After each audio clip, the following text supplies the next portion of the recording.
Ladies and gentlemen, you can hear Pete laughing. We have a hell of an episode for you guys. This is our post-Super Bowl wrap-up show. And I'm just really excited because, I know a lot of you guys out there really like Dee. And you like how he's very outspoken. You like how he just kind of says what's on his mind. Sometimes it's a little crazy, but you're like, you know what? I like that Dee. Clubhouse. You're about to get the real Dee tonight. And I'm excited. Dee, it's right after the Super Bowl. So, maybe some tequila has been consumed. Clubhouse. Dee's really fired up about Clubhouse. He's really excited about it. And we're gonna recap the Super Bowl, and then we're talking about our new platform that we're on. If you can guess what it's called, Clubhouse. Drama. I want to say, like, we all get to go to a lot of fun events. We've done some great fun things in the last existence of our adulthood, but this is what happens when we hang out with Dee at these fun events, and you guys all get to experience it. Yeah, I'm excited you get to see the real person behind, the Harvard degree and the fancy clothes, the Hermes owls. This is the real Dee. 3M. This is Dee. This is Dee. This is the Dee we know and love.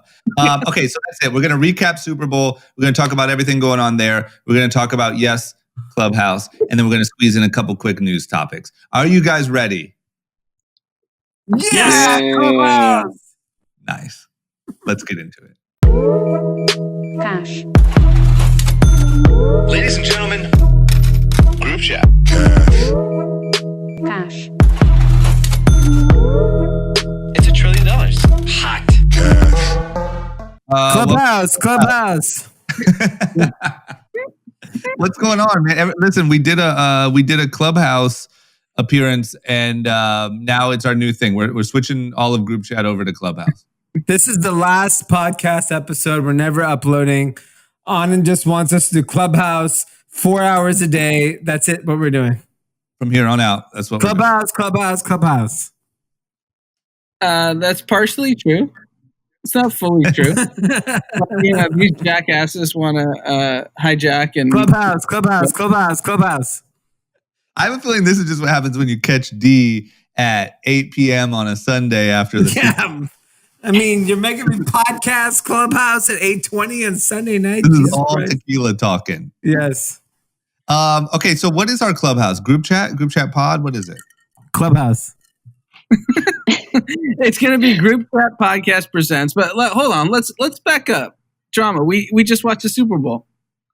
You guys did. Did you not? Speak for yourself. No, I watched it, but I was in and out. My only interest was that Tom Brady's so old, and like, can he win? And so that's honestly, I was not super, because I wasn't at the game, so I wasn't super interested. But the fact that this guy is 73 years old, still at every game, throwing the pill, I couldn't believe. At his age, he even wants to be there. Yeah. Most athletes at his level just want to disappear. It's done. This guy, he must dislike his wife so much that he wants to be. Where are you going with this? The guy just won a freaking Super Bowl. Yeah, that's why. He'd rather win the Super Bowl. I think he was just hating at this point. Yeah, if he was 12 and missed the playoff and was avoiding his family, then your argument has some validity. But no. This guy's going to win 6 more Super Bowls, so he doesn't have to go hang out with his family. This is his passion, Dee. Yeah. Guess what? His passion is not his family. What does that have? This guy. Wait, were you rooting for Kansas City? Is that what's going on here? I was. Got it. Here's the thing. Guy. I like Tom Brady and Bruce Arians because they're just so fucking old that there's this old thing that I want to connect with. But then I saw Patrick Mahomes, his brothers on TikTok. And I was like, all right, this is the guy that I want to root for. I rooted for the Chiefs last year and they blew them out. But So Tom like Brady- his brother being on TikTok was a plus for you? yeah, Anand was hating on his brother on TikTok. Yeah, His brother's a little wacky. I agree. I'm with drama. I was like, honestly, I think his brother's holding him back. And according to our resident Gen Zer, Pete, his brother's like not like popping on TikTok. Yeah, Pete said Portnoy was shitting on him. So if Portnoy's shitting on Jackson Mahomes, you're kind of out. Portnoy is shitting on. I don't like that. That seems a little controversial. Pete, What can you solve it? What happened? What did Portnoy do? So Portnoy, he initially just started going back and forth on TikToks, mimicking his dances and kind of like calling him out, and then tried to get him on his podcast. The guy was like, "No, why would you do that? You make fun of us." But like clearly he was doing it as a joke. And now he just did it again. He duetted another TikTok tonight of Jackson Mahomes, but this time with the Brady shirt on. And so now it's just like further advancing. Portnoy did. Yeah, Portnoy's going directly at this kid. Oh, wow. Portnoy has a lot of beef with like 17-year-olds right Yes. That's his bread and butter. He has beef with Bryce Hall. You know what? I'm with D on this one. That is a little weird. Yeah. It's a little. What part's weird? It's a little suspect when you're arguing with teenagers on social media. It's just a little strange. It's a little Neverland Ranchy. It's a little Jeffrey Epstein. I'm not gonna lie. It's a little like where'd my childhood go? I'm still living it. Yeah. Robinhood. Anywho, so look, what about the biggest like hating I saw was that the refs were all on Brady's side. Is that true? No, that wasn't true at all. I mean, the Buccaneers just outplayed them. They beat them. It just wasn't a competition after a few quarters. So there was no referee. I mean, we watched the game. We watched the game very closely. There was no referee interfering. There was no referee at the game? You keep saying no referee? No, I'm saying there's no referee at the game? That's the problem. This is the problem. I'm saying there's no referee. The referee had the no whole game. It's a reckless game with no referee. Oh my god! Oh my You god! guys said no referee 6 times. This feels like a window into your guys' like childhood, like of you just like annoying Anand when you guys were like 8 and 12. I mean, you know what the weird thing is? No referee. Number of cocktails, and D seems off the reservation. Yeah. This is what happens when you're a bandwagon, you're a KC fan, and then switch to a Tom Brady fan with 10 minutes left in the game.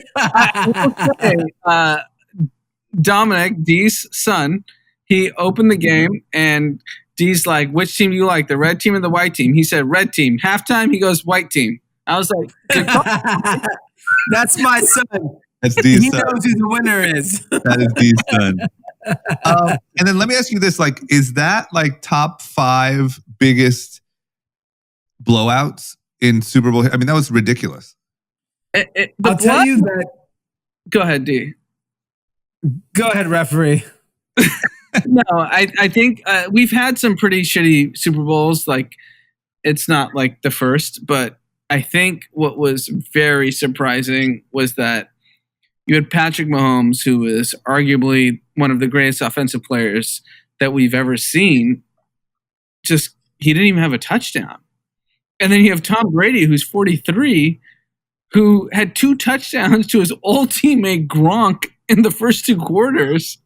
Like, It's just bizarro land. Like, I just don't get how this is happening. And I'm not a Tom Brady fan by any means, but I'm just like, shit, this guy's just insane. Like, I don't get how this is happening at this age, at this level. And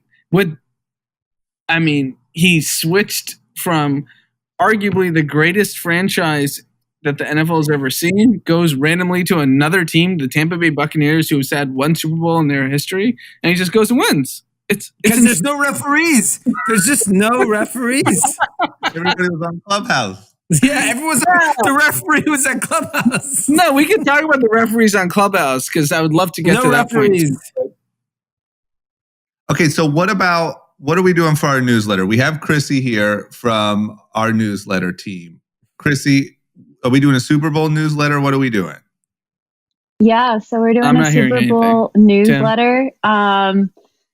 Basically just taking winners, losers content and pushing it all from today's big game. You know, winners, I think so far, some of the commercials, I think the Cheetos one was the winner for me. But for things that were losers, one? You didn't see the one with Mila Kunis and Ashton Kutcher? As soon as I saw them, I turned it off. As soon as I saw them, I turned it off. It was so good. It was so those good. Those are crickets. What was yours then? Which one do you think was the best one? I didn't catch it, but that's the one that's getting all the love, I think. I think, like, honestly, and we talked about this in, I think, one of last week's newsletters, but the ads this year just weren't great. Like, I think almost every single ad commercial, I was like, wow, were they really that desperate this year that they were just selling them to anyone? So I think, like, the biggest miss were commercials, obviously. And I think the biggest winner is anyone who's not Tom Brady, because I think he lost all pride, all recognition when he was yelling to the sideline. Oh, wow. I like that. What did he yell to the sideline? He was like screaming at the sideline and the camera guy got it. And he was like, no, like in this very non-Tom Brady-esque type voice, yelling, stop, stop, really? stop. Yeah, I'm going to find a clip of it. Yeah, it was, I don't know, Big Man Brady was not around during that 5-second period. The problem is the guy hasn't had sugar in 14 years. Like, he just wants his weekly strawberry as soon as it's he's a fucking piece of toast. Chrissy, I noticed you're wearing a red shirt with a TB on it. Are you a disgruntled Tom Brady fan, or what's happening there? So I've been a Bucs fan my whole life, mainly in part due to their last Super Bowl win when I was like 7. I actually hate Tom Brady. Grow up? Who is a Tampa Bay fan? Nobody is a Tampa Bay fan. Are you a pirate? Did you grow up in the Pirates of Caribbean? I mean, I grew up in Florida, and I think everyone who lives there is basically a pirate. We're just like shamed little human beings. But I'm from Orlando, and growing up on cable, the only games that we would watch were Tampa Bay because they were the closest. But my family are all Dolphins fans, so I'm like the black sheep who actually likes Tampa Bay. But you got 2 Super Bowls. Now we have 2 Super Bowls, baby! Yeah, let's go. Fuck those Dolphins fans. What was that? I said, fuck those Dolphins fans. You got 2 Super Bowls. Yeah. Dolphins have 2 Super Bowls. I can't say that. Mama Garcia is going to get upset if I curse on here, like Papa Pfaff. What about the Weeknd? How are we feeling about the Weeknd? That shit was fire. You liked it? I loved it. Wow, all this hate you were spewing. I thought you were going to go in on the Weeknd.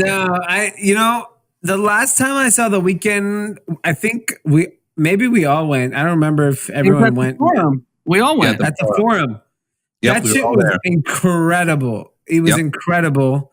Shout out to Nedish who listens to the pod.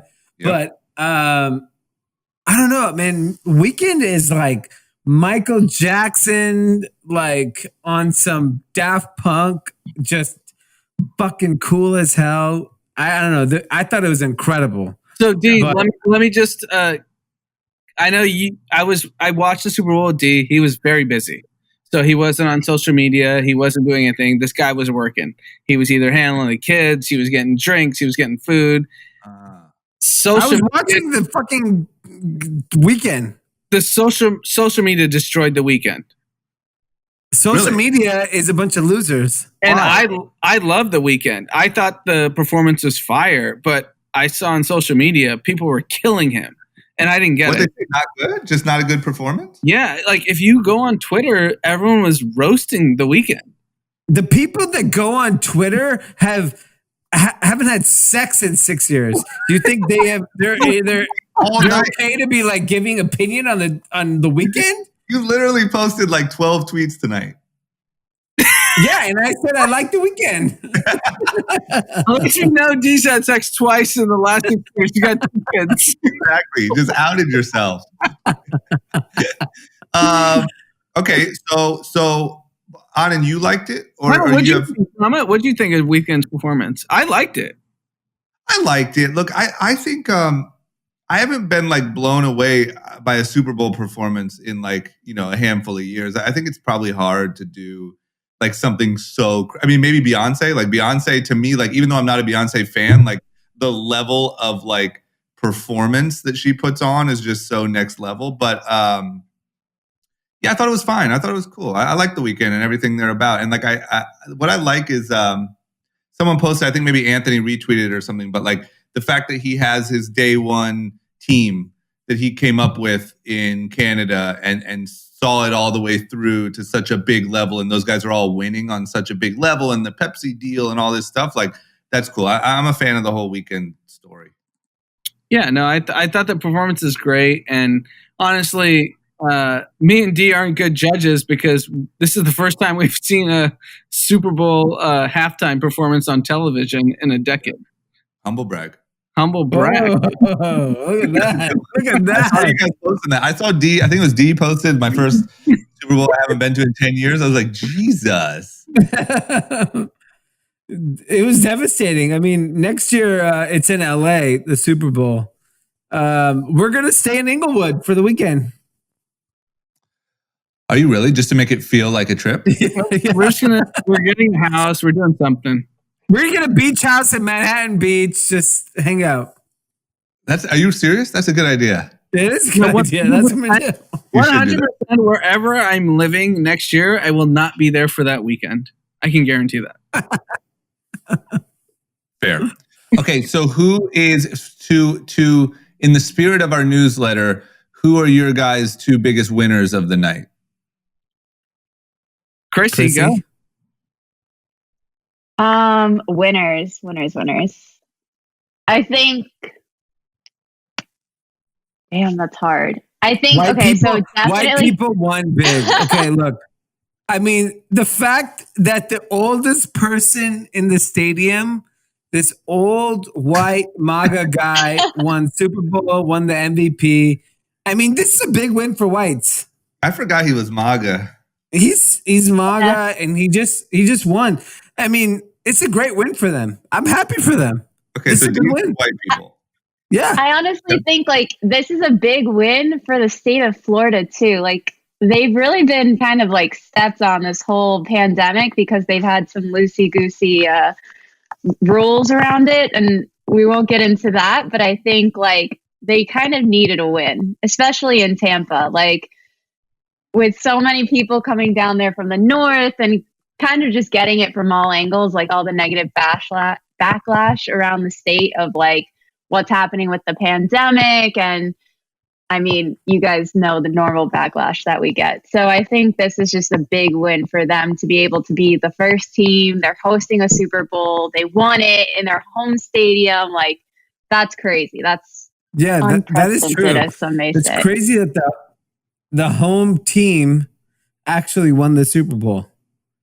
That's actually quite crazy. And nobody knows where Tampa Bay is. It might as well be in the Mediterranean. Where's Tampa Bay? Yeah, is that like the middle? What part of Florida is that? That's mid It's Florida? the west coast of Florida in the Gulf of Mexico. Got it. Oh, wow. West But, Coast like, in of the middle. Florida. I thought it was the East Coast of Florida. Yeah, exactly. Because everyone always says that that's South Florida. So you're like, oh, it's near Miami. It's not. It's just like West Central.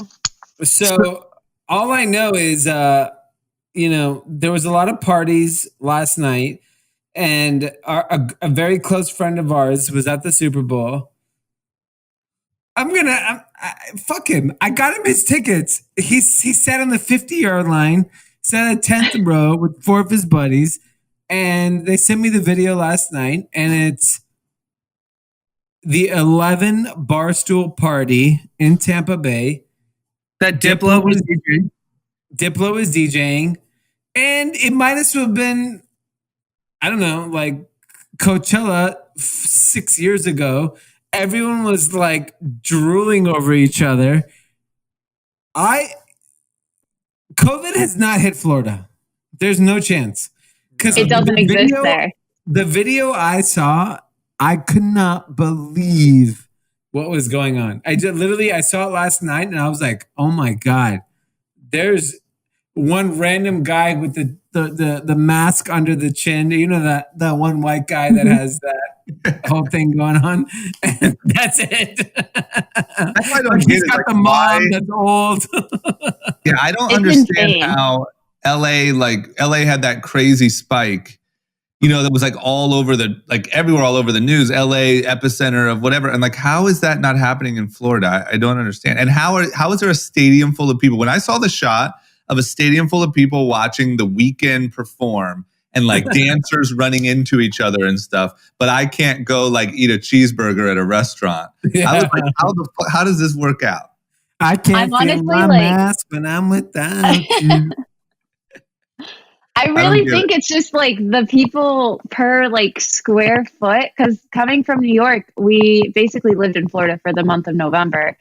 And like you go to the grocery store, half the people are wearing a mask. They don't really care what you do. You go out, you're going downtown, you're walking around, you're going to bars. Like it's just a free for all. And I think it's just the sheer fact that like, I don't know what it's like in LA, but at least in New York, you can't go a block without passing at least 10 people. I think that's all it is. It's just the fact that like in Florida, you can be outside all the time and you're not around people. That's the only thing I can think of. Yeah, I think that Florida gene is just different. Florida man has. I think Chrissy speaks to a larger point that, and she's like actually, in my opinion, nailing it in the sense that LA is not where we live. Drama D. LA is largely That's where I live. I live in LA. What are you talking about? We live in a 3-mile radius. The actual Los Angeles, where 13 million people live in like generational homes, and they're crowded and they are on top of each other, and that's why LA got hit the hardest. And Florida is just not LA. So forget like what protocols were instituted or not. LA is not what we see on a daily basis. LA is actually a largely it's a large community of poor people, and we're in this 5-mile radius of rich people. That's it. But because you're saying they're all like more densely living. Got it. What about the list of commercials? Did you guys see the list of commercials that played at, was that at Tom Brady's first Super Bowl? All right.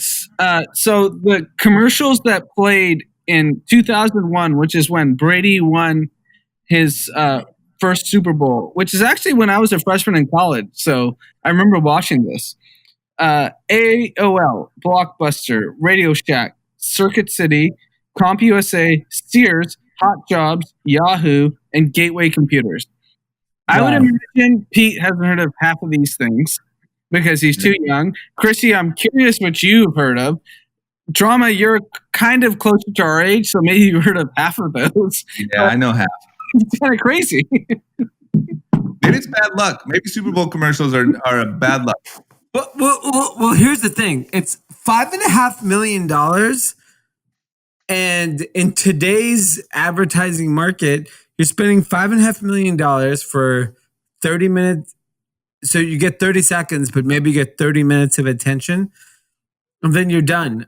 If you spent $1 million on a TikTok video, people would pay attention to you for maybe an hour.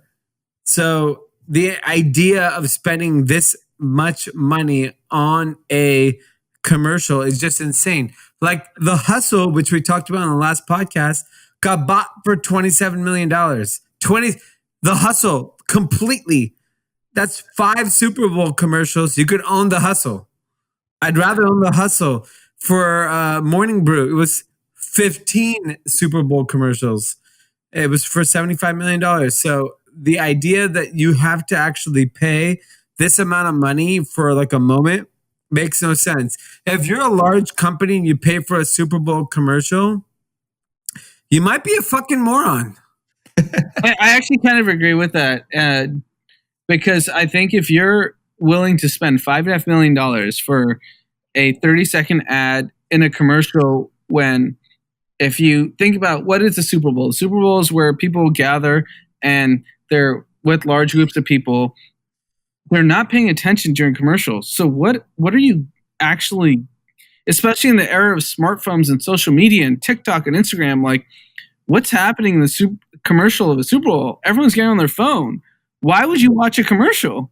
So it's actually like the dumbest thing you could possibly do. So all the Fortune 500 companies that bought commercials today, you guys are morons. You are absolute morons because you got nothing. You literally got nothing. You're not driving conversion. You're not driving anything. Like, I don't know, Drama, what do you think? Yeah, I don't. I think it's outdated. I'm trying to think of anywhere where maybe it could make sense. Like I was trying to, in my head, I was like, does it make sense if you're like Budweiser? Because like everyone watching they dropped out. What didn't Post Malone do like a Bud Light or something? I don't think he did a commercial. I thought he had a commercial. They did like a full Bud series commercial. Yeah, so it had like Bud Light, seltzer, lemonade. Yeah. Yeah, I agree. I think for that price, seltzer, yeah. I think there's I don't think anyone recoups that price. But I just also think that the Super Bowl commercial probably even 4 or 5 years ago used to be like, it was a thing, like there was almost like prestige. It's almost like the same way we talk about why do artists care about winning Grammys when Grammys don't matter, but they do still matter like for the clout in the industry. It was almost like that. It was almost like just having a Super Bowl commercial meant something for your business, I guess. But now I agree. The case. No, but I think if you're selling heart medications to people over 60, you should advertise in the Super Bowl. If you're trying to sell 5 million, if you're selling anything to anyone under 50, I mean, this is.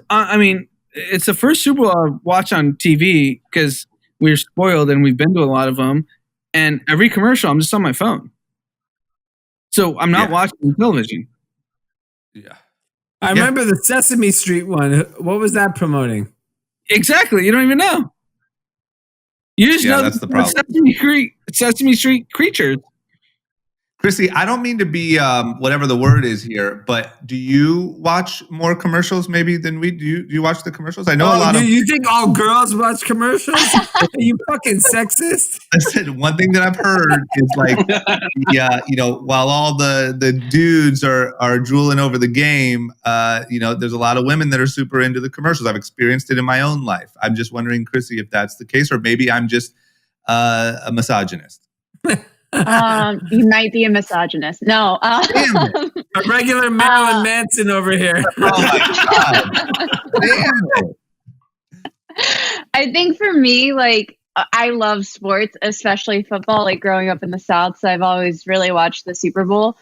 I don't know if I'm more drawn to the commercials because I'm in advertising or because I'm a female, maybe both. I'm not sure. But I think like, at the end of the day, like the Super Bowl has a dual nature to it, right? Like A, it's a massive football game, but B, it's just pure entertainment for like the entire nation. So if your Super Bowl commercials aren't good, like to me, that's like going to a Broadway show and the first half being amazing and then coming back and the second half sucks. Or like going to a concert and the opener is better than like the main act or whatever, you know what I'm saying? So I think it's like there's two parts to it because that's kind of how it's always been. I mean, like capitalism, right? Like go commercials. But like I just feel like I agree with Anand. Like it's just going downhill. The business of commercials doesn't make sense. I did like some really easy math. A Super Bowl commercial when Tom Brady won his first Super Bowl cost $2.2 million. Even with inflation, the cost is basically doubled in the last 20 years. So it's like you're just flushing money down the drain to serve it to God only knows who. Because like how many people are streaming nowadays, right? Like, and I'm pretty sure I'm not the only one that streamed and I didn't see half the commercials that were supposed to air. So it's like you're spending $5.5 million to only get half the views essentially. Yeah. Like Yeah. you just flush money. I agree. I think Fortune world 500 where- marketing executives need to be fired. So, like, if you work at any of these companies and you spent $5.5 million, if you're the CEO, you should literally fire them tomorrow morning. Yes, 100%. I'm okay with that. 100%. I'm okay with that. What, for this year? Or are you just saying people who buy Super Bowl commercials in general? Okay, if your dad bought a Super Bowl ad to Tim, he should be fucking fired. Because I don't Wait. think the Super Bowl commercials ever really inspired. Like, I didn't watch a Doritos commercial and think, I should probably Postmate some Doritos. Like, that wasn't the what? logical I actually connection. bought I made. Doritos today. I went out of the ways to go to a Ralph's, not to, because Whole Foods doesn't fucking carry Doritos. Was I not went because and of the bought commercial. Doritos. Was it because you knew that every year there was a Doritos commercial? Maybe subconsciously it No, slipped because into I your mind? wanted Doritos and I couldn't get it from any of the organic grocery stores that I normally shop at, so I had to go to. The whole idea of Super Bowl commercials, if you think about it, if you just break it down, it's so outdated. We're on Instagram, Facebook, Twitter, and we're getting flooded ads 24/7. You're not convincing us on this one moment, which is the Super Bowl, and you're going to pay all this money that we haven't been inundated with advertisements literally 24 hours a day. It's just such a flawed argument to justify that commercial. So it's the dumbest thing I can think of. Buy a Super Bowl commercial. Yeah, I think So that, what do they replace it with? Sorry. they should just play TikTok for 30 seconds in between. Yeah, seriously, because if you're going to spend $5.5 million, you could get any TikTok star to do whatever you want. You could get, I can't even imagine what you could get for $5.5 million on TikTok. No, They should be like, get hey, Patrick we all Mahomes' know brother. TikTok should buy the whole spot, and they should say, look, we all know you're checking your phone right now anyway, so we're just going to show you what would have been on it. And here's TikTok for 30 seconds. And back to the game. And so I want to answer what Chrissy was asking, because I think here's the fundamental flaw of the way Fortune 500 companies think. So they have $20 billion to spend on marketing, and they're just blindly spending. You have a marketing manager who's blindly spending tens of billions of dollars on all these different channels. It's like TV, 10 billion, TikTok, 1 billion, or whatever, 10 million. They don't even care. And the marketing manager is not incentivized to actually get conversions. They're just I have to spend the money to get impressions. So they're like, okay, Super Bowl, a lot of people watch, impressions, great. Does it actually convert? No. Does it actually build brand? No. And that is the evolution that marketing managers of these Fortune 500 companies actually need to figure out. And it's going to come from the CEOs and the shareholders, because the actual people that are buying the ads are out to lunch. They have no clue how this shit works. But let me tell you this.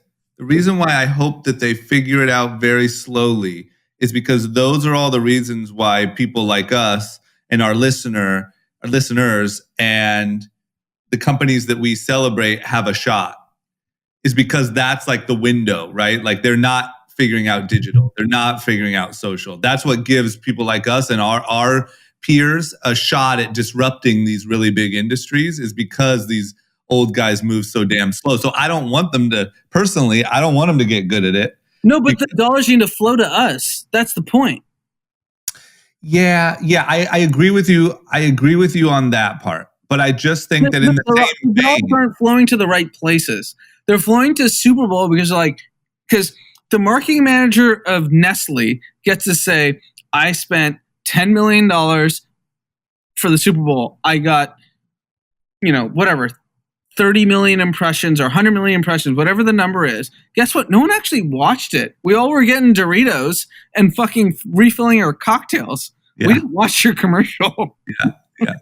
No, I agree with you. I like it in the sense that all of these companies that we really like, and the Liquid IVs of the world and the Glamnetic and our own businesses are all have found success knowing the right way to market, because these big guys don't. know. And so there is opportunity. Okay, got it. I understand what you're saying.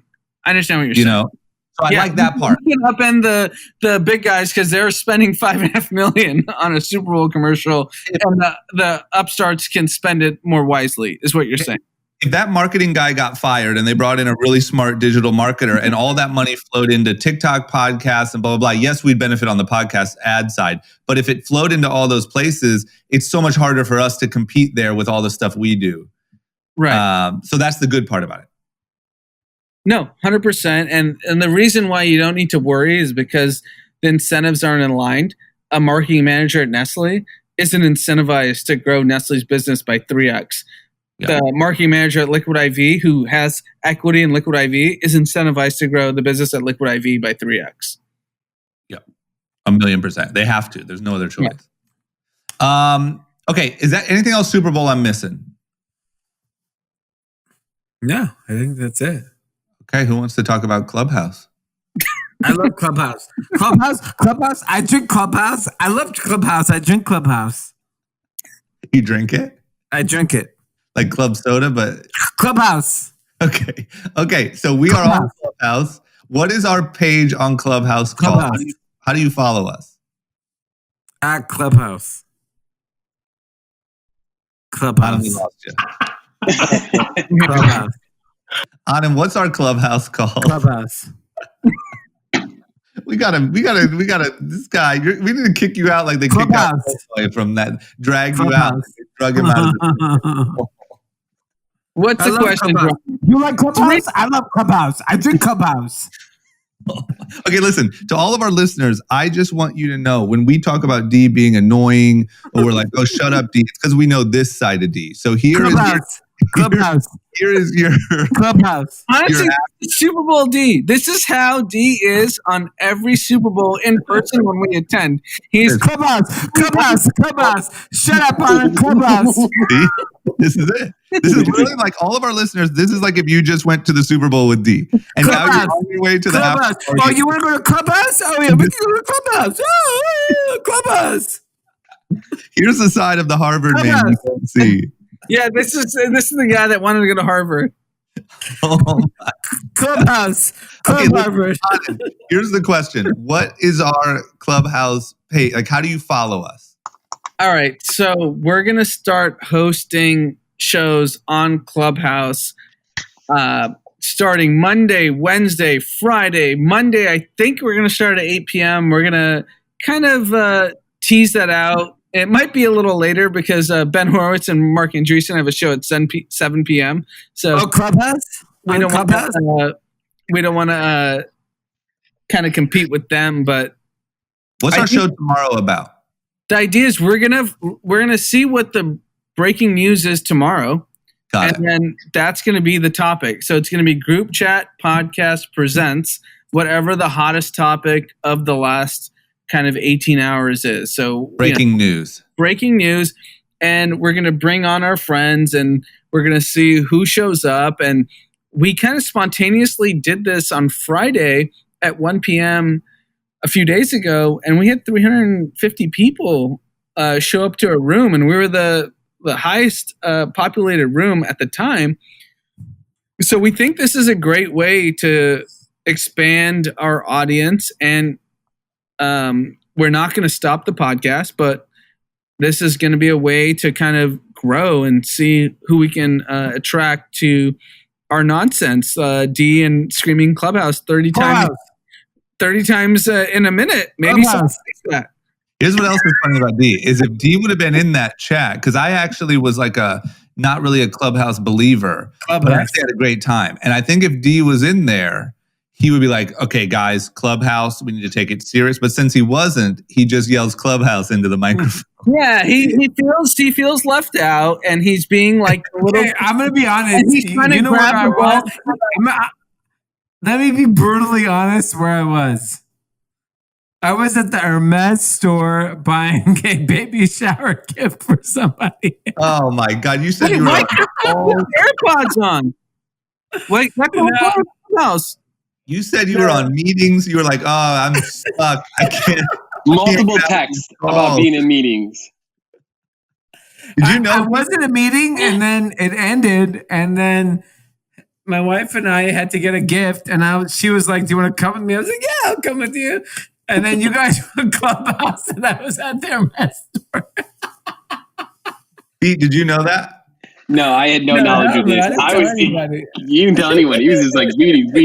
No, but to be honest, like, hold on. Pete, Chrissy, Drama, and Tim were all on. Dee was shopping luxury because he's not a man of the common people. He's just like an elitist piece of shit. I'm an elitist.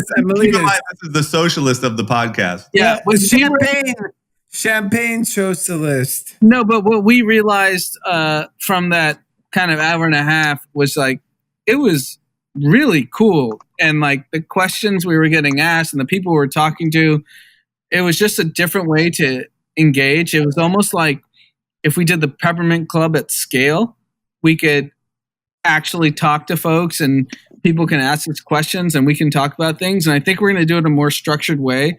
I'm really excited about it. I think we're going to do it 3 days a week and actually grow the audience there. We're not going to stop the podcast. The podcast is going to be similar to what we have, but it's just going to be an added benefit to try to bring a bigger audience. Yeah, I think we're stars on Clubhouse. Yeah. You know? I can't believe how big of a star I am. Well, you were in the Hermes store. Shows who the real stars are. We'll see at 8 p.m. Can I tell you something about the Hermes store? We looked at a rocking horse. Yep.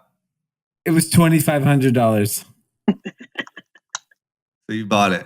No, I couldn't buy it. Go ahead. It's too much. Let the people know in your bubble you have Hermes rocking horses. That's too what we're much. worried about. That's why you couldn't be on Clubhouse because you were busy loading your Hermes rocking horse into the back of your car. Instead, we bought a baby towel that was like $600, but it was As long as it said Hermes. Okay. So should we? Where are we at time wise? We're 41 minutes in. Yeah. Okay. Let's get some topics. 2-3 There's not a topics. lot of topics. Tim, What's the do you two know- biggest? No, there's only 4 topics. It's fine. You can quickly wrap this section up to Drama and just say, make sure you're following us on Instagram and on Twitter or either or to stay updated with when we're going live on Clubhouse. Because we don't have an actual, you can't create like a page on there for a group chat. It has to be started by one of us. Oh, but you can't like search us on Clubhouse? No, there's no you can search the room, but it's only when we go live. Like we don't have a page on there per se. Got it. My bad. Okay, so I'll do that when we go in. What? There's like 6 on here. We should trim it down to 2 or 3, I think. All right, just pick whatever you want. Okay, what do you think?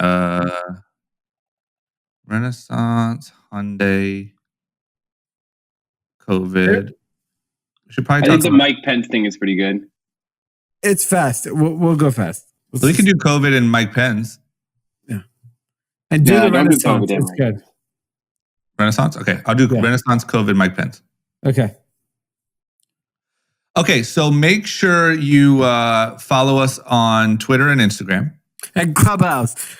I love Clubhouse. Clubhouse. Oh, you like Clubhouse? I love Clubhouse. There's the authentic D. I'm just so glad we have it documented. Because sometimes people come up to me now and Clubhouse? they're like, "Oh, D, I would love to get a meeting with D." And I'm like, "If you only knew." Clubhouse? Pete, just remind everyone our Twitter, we're group chat. Yes, at group chat on Twitter and at group chat pod. It's Twitter at Clubhouse and Instagram at Clubhouse. Shut up. Clubhouse. Yeah, Tim, let's mute his mic for a little bit, huh? Okay, We may be remote, but I still have the mute function. So just give me a nod. Yeah. I like that. Don't be afraid to use that. And then on Shut up, Bernie Sanders. we'll post our we'll post when we're going live. But tomorrow at 8 Pacific. Yeah. Monday at 8, that is. If you're listening on Monday. Then And if you need an invite, too fucking bad. We gave them all out already. So Okay, news. What do you say we squeeze in some news? You guys down? I'm down. Clubhouse. I love Clubhouse. All right, there you go. We're on mute. Yes, It was the Bernie Sanders thing. Oh, Bernie Clubhouse? Oh, I love Bernie Clubhouse. Let's go. Okay, listen. Here is the first article of news that we have to talk about. Renaissance, which is a massive quant fund that is revolutionary for their work in the investing space, is getting creamed. Is this because of Reddit? It's because of Clubhouse. Oh my God. All right, hit him with the mute. So I think it's partially true because, unfortunately, I have to say the word that Dee's been saying incessantly in the last 5 minutes. Yeah. So there was a partner on Andreessen Horowitz, Alex Rumpel, that actually gave a masterclass on how the stock market works last night at 5 p.m. with the show that Felicia Horowitz hosts. And he explains really clearly what kind of happened with the Reddit GameStop. So the short interest had a $300 million potential gain, and they ended up losing $30 billion because they were so short that the most that they could have won was 300 million, but they actually lost 30 billion. Mm-hmm. So, and he did an incredible job of explaining how the stock market works and how shorts work.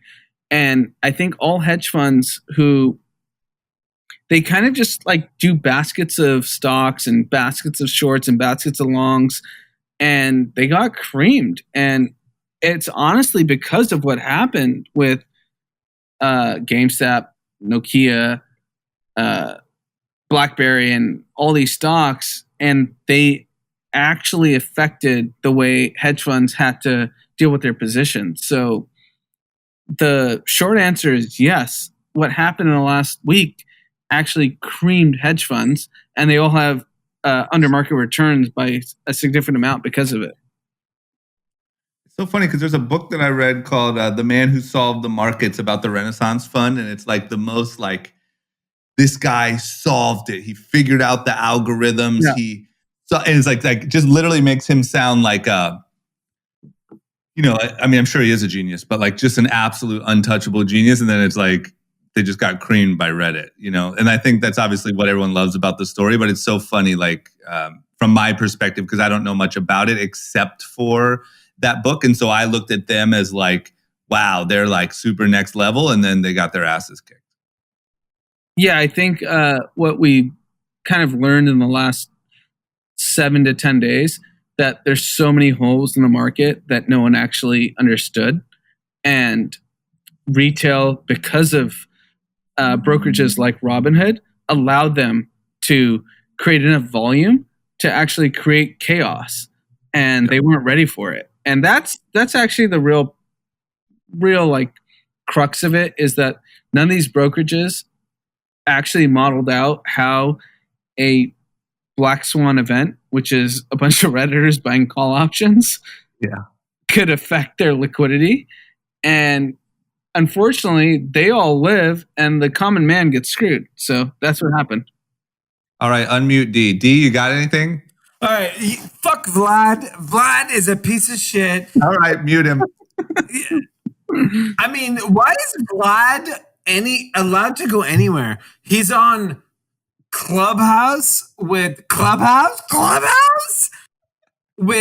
Felicia Horowitz on Saturday night. Like, shut the fuck up, you piece of shit. I think Anand talked about it on the last episode. He ran into some people that lost, like, how much money did they lose? What do you mean? How much money did the people that you ran into in, like, the line of some restaurant? Oh, yeah. A couple $100,000, yeah. Couple $100,000. This is some random person that Anand ran into. You're talking about probably hundreds of thousands of people that lost a couple $100,000, and this fucking piece of shit, Vlad. I just don't get why he's still like, all right, he tried it on all the news networks. Then he tried it with Elon. Then he's trying it again on Felicia Horowitz. Like, it's just like, how many times are we going to try to explain what happened, dude? Because here's the reality. So All right, herein lies the problem. Andreessen Horowitz is the biggest investor in the last 2 rounds of Clubhouse, which is the biggest social media product of the moment.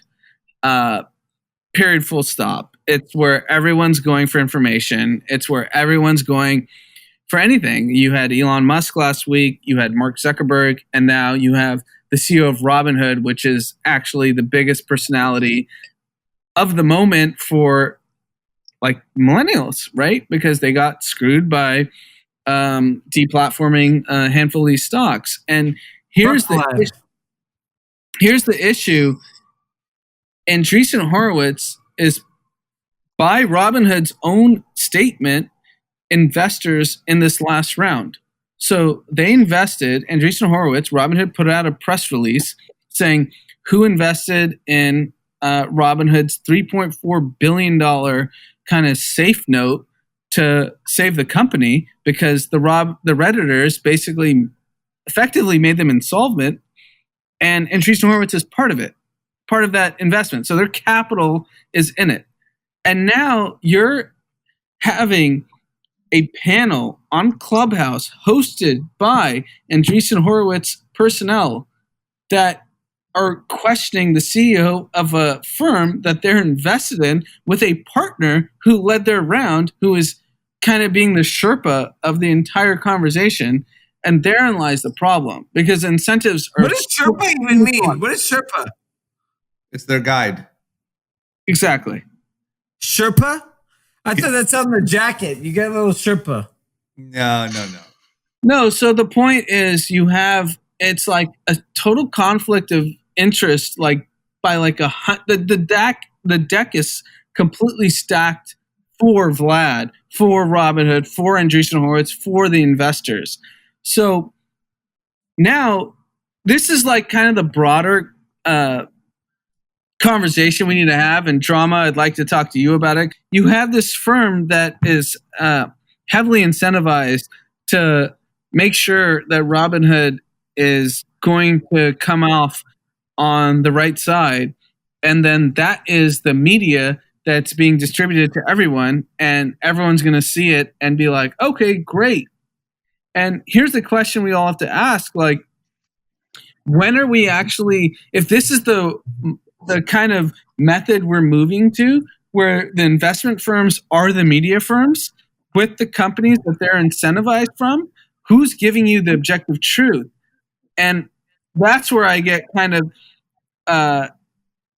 concerned, because I get it. I'm inside baseball. I know what's going on.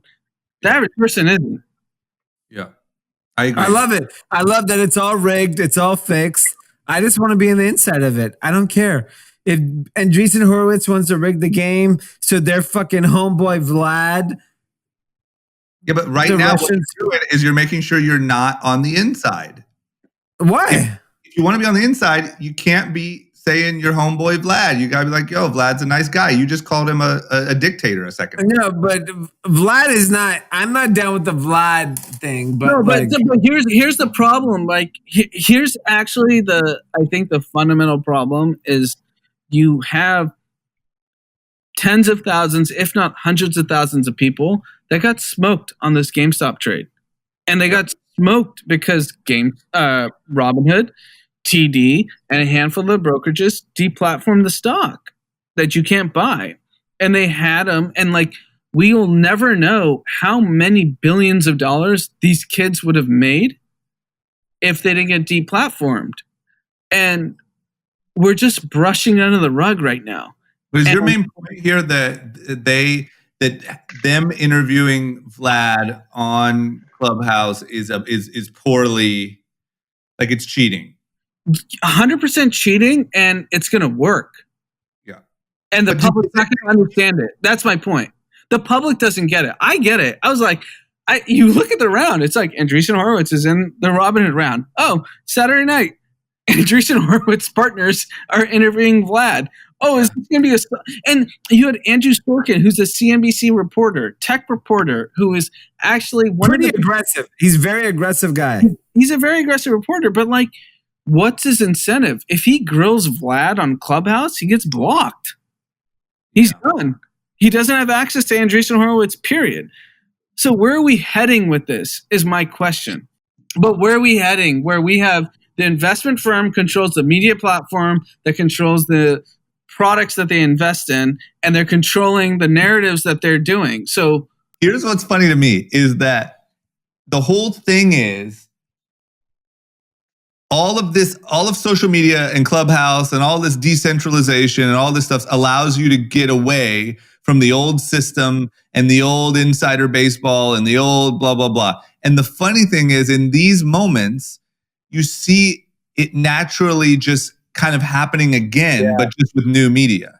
Right. That's what's crazy. It's like the whole thing about like Chamath and Naval, and this is so awesome because you can hear directly from the people and they have a voice and you don't have to get your words skewed by journalists and blah, blah, blah. But what you don't understand is it's now like, it seems like it's allowing them to just do what they were mad at Fox for doing. Because for the longest time, big media conglomerates have just been looking out for where the money comes from. That's the business. That's what it's always been. But I don't know. That is the part of it that seems like it's just all you're doing is going back to the old habits with new media. But I don't, my opinion is like Vlad was already had such a bad reputation. I didn't watch or listen to the Clubhouse thing. But I didn't know if like they were able to kind of save him a little bit or not. No, but I think what they did was they just set him up for being able to have a soft landing. And here's if you think about it, like 15 years ago, if you are Vlad who had a big financial crisis, you show up at 60 Minutes and you go to Leslie Stahl and she grills you. Yep. And you actually have to answer questions. But now Andreessen Horowitz, who's your investor, controls the biggest media platform of the moment for millennials, and you get softballs. And you have a CNBC reporter in there that isn't going to ask you. So here's like the kind of fraud of all of it is that they had Andrew Sorkin in the room, which made people think it was a legitimate journalist room, but he's not grilling them. If he were to question Vlad in a very serious manner and actually go at him, he's banned from Andreessen Horowitz companies. And guess who has many of the biggest companies? Andreessen Horowitz. He's a tech reporter for CNBC. What's his incentive to actually do journalism in that room?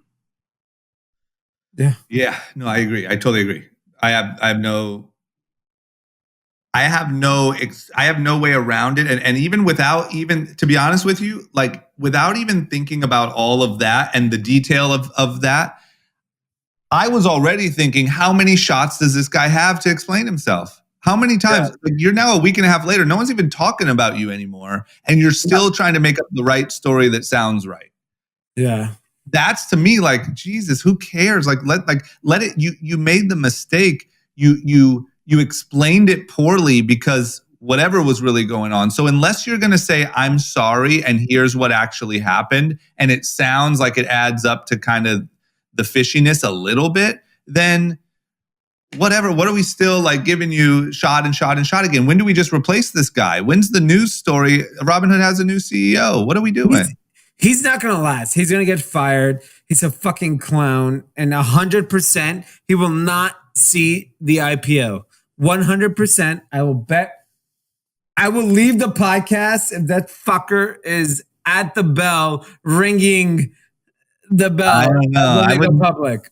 I wouldn't honestly like count on that, D. Like the investors are all backing him. If they're putting him on Clubhouse on the biggest room 2 days after Elon Musk and Mark Zuckerberg came on, and he's the next biggest guest. This is planned.